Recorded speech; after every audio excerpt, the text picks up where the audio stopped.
This is our long-term 1991 Acura NSX. What does this have to do with the Avengers movie? Well, this is Tony Stark's car. It's also a 91 NSX. While the styling was inspired by the 2014 NSX, under the skin, this is a 252,000-mile car from Arizona.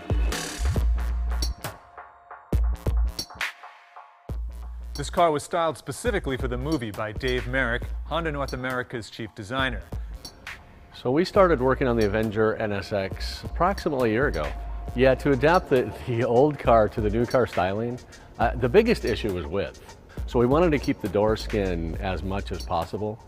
It was more morphing the fenders into the doors. The car that we used as the donor car was quite a bit narrower than what the actual NSX is going to be, but visually it looks almost the same. So the color on the car is actually very interesting. It is Iron Man's suit. And so Marvel sent over the color. They said this is his suit.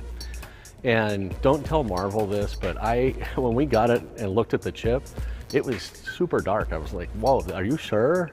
I knew the car was gonna be shot outside.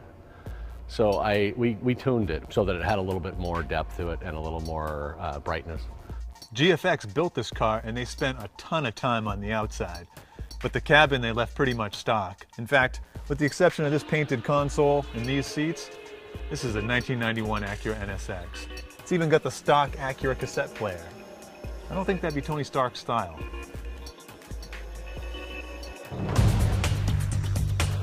The idea of using the NSX, the new NSX, was pretty paramount to everybody. And I think that movie car kind of set the tone that we always had loved the NSX, and it was always kind of the flagship, that halo car, and that we haven't abandoned our fans. We are actually going to make this car. Those were my favorite articles when I read those. Well, they'll never make that thing, because we knew we were.